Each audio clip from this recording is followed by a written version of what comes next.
Good morning twelfth class student. बेटा आप देख रहे हैं कि आज मैं एक मोस्ट इम्पॉर्टेंट क्वेश्चन, चाहे वो स्टेट बोर्ड का स्टूडेंट हो या सीबीएसई का स्टूडेंट हो, ये एक ऐसे डेरिवेशन है which is most important derivation from examination point of view. क्या है? मैग्नेटिक फील्ड फाइंड करनी है। कहाँ पे फाइंड करनी है? एक ऐसा पॉइंट कहाँ होना चाहिए? एक्सिस लाइन पे होना चाहिए। और एक्सिस लाइन किसकी है? एक सर्कुलर कॉइल है जिसमें करंट है। तो मानकर चलिए कि हमारे पास ये एक सर्कुलर कॉइल है, ठीक है। और इस आपने क्या बोला, इस सर्कुलर कॉइल में क्या है? करंट चल रहा है। तो मान के चलो इसमें ये आई करंट चल रहा है ना। तो बेसिकली ये कैसे है? ऐसे in the plane of paper, मतलब इस तरीके से सर्कुलर कॉइल है ना। पेपर पे आप देख रहे हैं कि इसे ऐसे लिखा गया है, बट ये ऐसे आप वर्टिकली आप सपोज करके चलिए, और इसमें करंट है, ये इसका सेंटर है, और एक ऐसी लाइन जो इसके सेंटर से पास हो रही है उसको इसकी एक्सिस लाइन बोलेंगे। तो ये इसकी एक्सिस लाइन है जहाँ पे आपने एक्सिस लाइन पे एक पॉइंट लेना है और वहाँ पे आपने क्या निकालना है? मैग्नेट फील्ड निकालनी है। तो मान के चलो कि मैं ये एक पॉइंट P ले लेता हूँ, इसके सेंटर O से कितने डिस्टेंस दूर, मान के चलो x डिस्टेंस दूर एक पॉइंट P ले लेता हूँ जहाँ पे आपको मैग्नेटिक फील्ड फाइंड करनी है।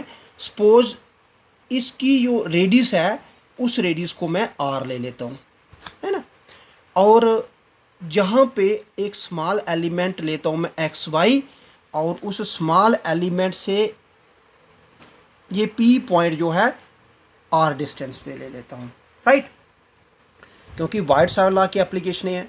वाइट-सावर लॉ कहता है कि सबसे पहले पॉइंट P पर मैग्नेटिक फील्ड निकालनी due to small element of the current carrying conductor. तो इस समय करंट कैरिंग कंडक्टर एक सर्कुलर कंडक्टर है, उसका स्मॉल एलिमेंट आपने जहाँ ले लिया, और स्मॉल एलिमेंट से ये P जो है मान के चलें ये XY, और इसके सेंटर जो है मैं Z ले रहा हूँ, और बिल्कुल Z और P का जो डिस्टेंस है वो R है, और इस पूरे सर्कुलर कॉइल में I करंट है। जहाँ पे आपने मैग्नेटिक फील्ड निकालनी है उस पॉइंट का distance center of the coil से x है ना। नाउ क्वेश्चन अराइज कि magnetic field at point P due to this small element. तो इस स्मॉल एलिमेंट की मैग्नेट फील्ड अंडरस्टूड है कि स्मॉल मैग्नेट फील्ड होगी, दैट इज dV। तो magnetic field at point P due to this small element is this, ठीक है।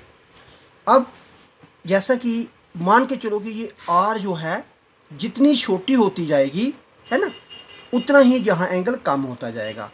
As R is very small, so theta between DL and R is 90 degree. इस पॉइंट को समझें आप। ये एंगल ऑलरेडी हमारे पास 90 है ना, और ये जितना छोटा होगा ये उतना ही 90, क्योंकि मान के चलो कि ये 0.5 है, तो ये 89.5 हो गया और ये 90 हो गया, तभी तो तीनों का सम जो है 180 होगा। तो जितना ये छोटा होता जाएगा उतनी स्मॉल एलिमेंट पास आता जाएगा, उतना यहाँ एंगल कम बनता जाएगा, उतना ये चीज़ जो है 90 बनती जाएगी। तो मान के चला ये 90 डिग्री है। जब इसे 90 डिग्री आपने पुट किया तो ये बन जाएगा DV equal to μ0 4π IDL sin 90, तो हमारे पास 0 हो जाएगा, ये आ जाएगा। अब क्वेश्चन ये है कि इसकी डायरेक्शन क्या है। जो भी स्मॉल एलिमेंट और पॉइंट को मिला के जो लाइन आती है ना, तो उस पॉइंट पे डायरेक्शन जो है मैग्नेटिक फील्ड की उस लाइन के बिल्कुल परपेंडिकुलर। तो मान के चलें कि ये हमारे पास मैग्नेटिक फील्ड DV की डायरेक्शन है ना, और ये डायरेक्शन DV की क्या है? बिल्कुल इस लाइन के परपेंडिकुलर। तो अगर मैं बोलूँ कि यहाँ पे डायरेक्शन क्या रहनी है DV की, that is perpendicular to line, कौन सी लाइन? ZP है ना, ये आ गया हमारे पास। अब अगर हमारे पास ये Y एक्सिस है तो ये एंगल थीटा, जितना एंगल मान के चलो कि जहाँ पे एंगल इसे मैं फाई बोल रहा हूँ, तो जहाँ पर भी बिल्कुल सेम एंगल फाई हो जाएगा, ठीक है। अब जब मैग्नेटिक फील्ड कुछ एंगल बना रही है, इसका मतलब हो गया इसकी रिजॉल्विंग होगी। तो हमें जब इसकी रिजॉल्विंग की resolving D V into its rectangular component, है ना। तो रिजॉल्विंग करना पड़ी हमें से।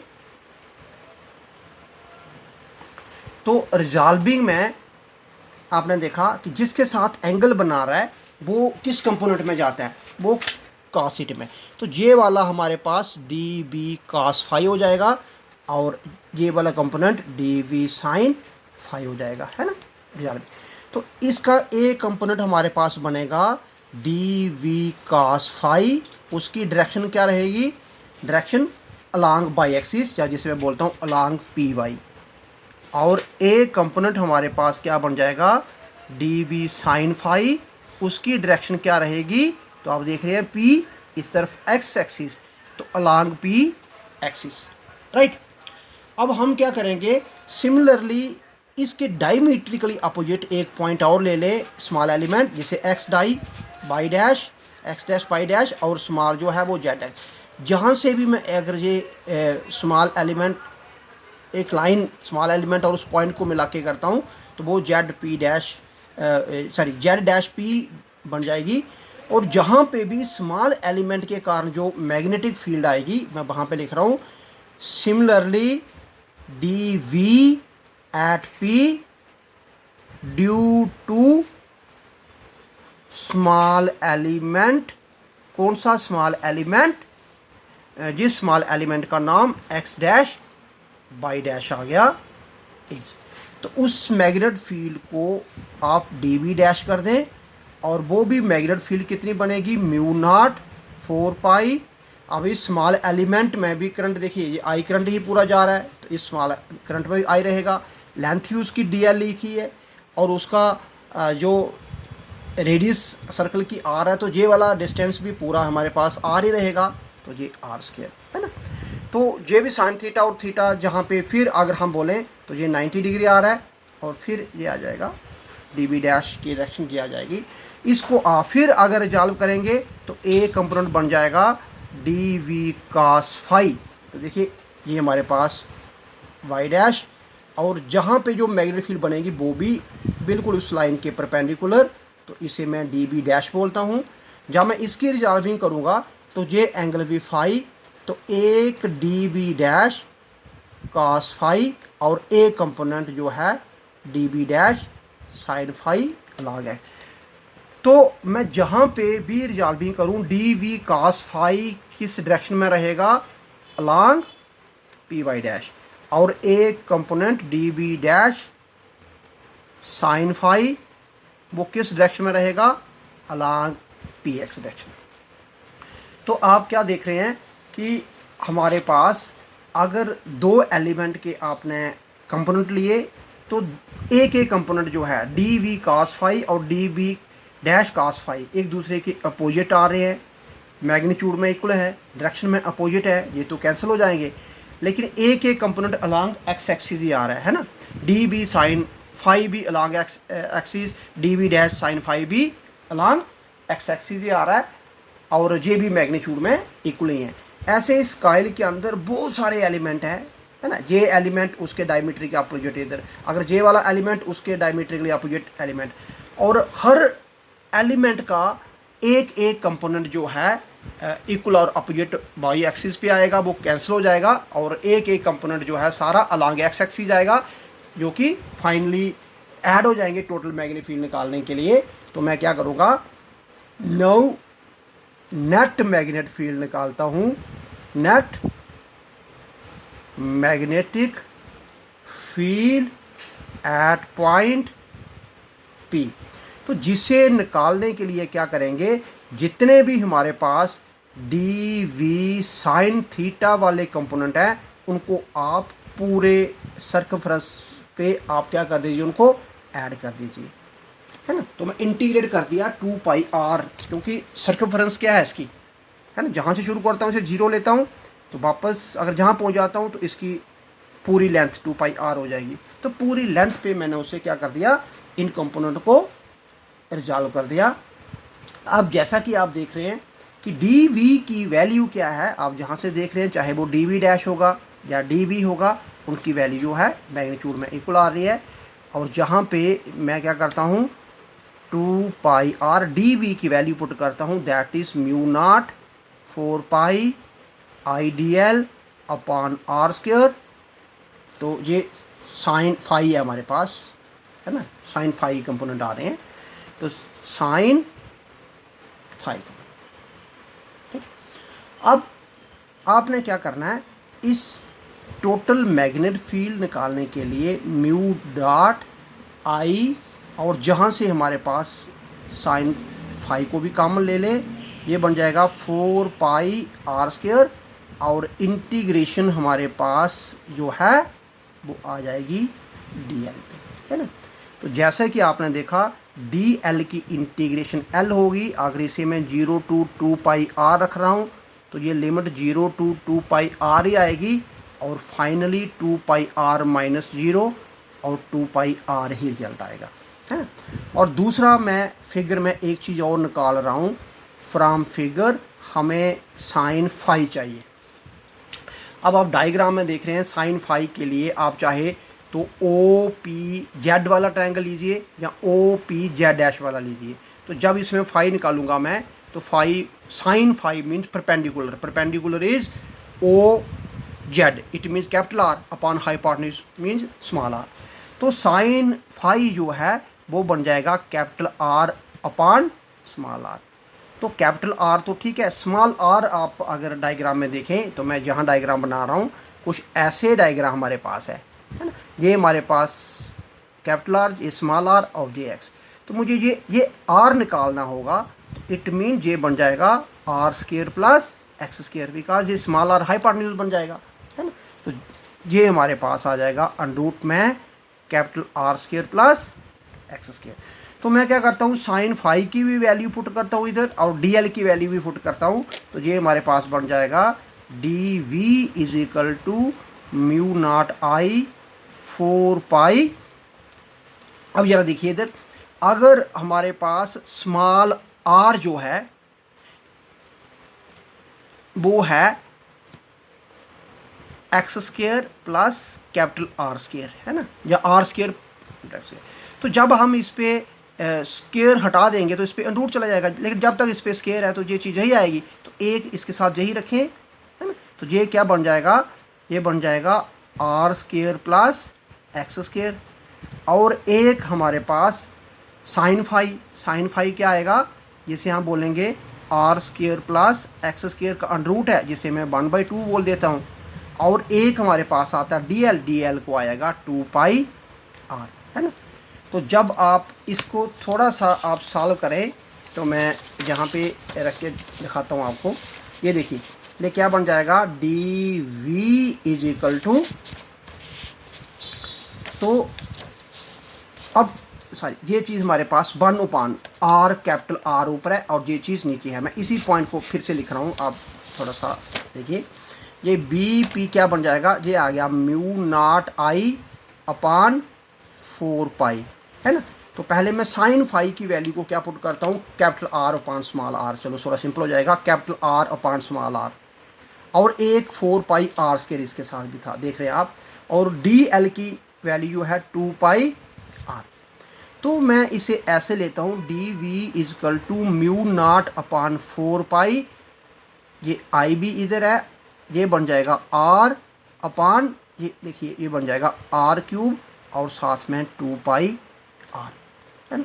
ये आ गया हमारे पास। अब ये 2πr और ये r और पाई कैंसिल हो जाएगा, तो ये बन जाएगा म्यू नॉट आई अपॉन 2 इसके साथ, तो ये सिर्फ 2 बचा, पाई कैंसिल हो चुका है, और r ये आर स्क्वायर और नीचे जहाँ पे आर क्यूब, है ना। तो D V is equal to mu not I upon 2r cube R square. तो अब आपने निकाला पीछे, यहाँ पे मैं अगर आपको निकाल के बताऊँ तो ये हमारे पास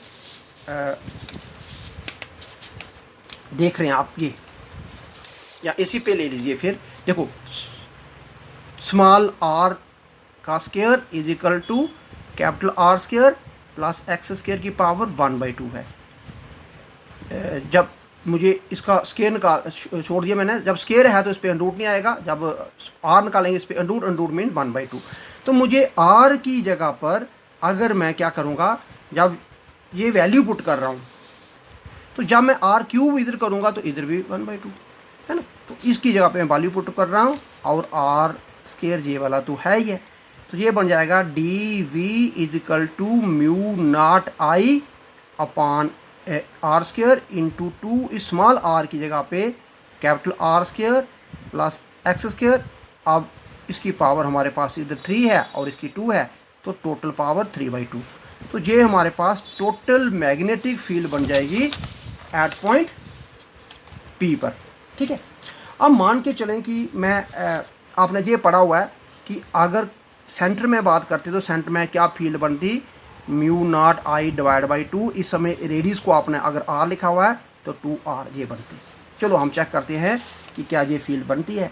तो मान के चलिए when point P lies at O, है ना, जिसका मतलब हो गया कि ये P पॉइंट कहाँ पे आ जाए, O पे, मीन सेंटर पे आ जाए। जब ये सेंटर पे आ जाएगा तो x क्या हो जाएगा, 0। तो तब हम बोलेंगे, तब x जो है वो 0 हो जाएगा। चलो वैल्यू पुट करके देखें। तो ये बन जाएगा D V is equal to mu not I R square 2, ये बन जाएगा आर स्केयर और ये तो 0 हो गया, दिस इज 3/2। तो देखिए ये बन जाएगा म्यू आई आर स्केयर 2r और 2 और 2 कैंसिल, r की पावर क्यूब। तो आप फाइनली देख सकते हैं mu not I R square, ये r क्यूब है तो एक r नीचे बच जाएगा। तो जहाँ पे एक चीज़ गलत होता आ रहा है, ये बी पी को आपने टोटल मैग्नेटिक फील्ड निकाली तो वो बी है, बार बार डी बी लिखा गया मेरे से, इसको आप थोड़ा सा ठीक कर लें, ये बी है, not this is total magnetic field, है ना। तो this is total magnetic field mu not I upon 2r। तो आप देख सकते हैं कि टोटल मैग्नेटिक फील्ड हमारे पास ये हो गया। अब एक केस में जहाँ पे और लिखना चाहूँगा तो क्या है, v is equal to mu not I R square 2r square plus X square की 3/2 है।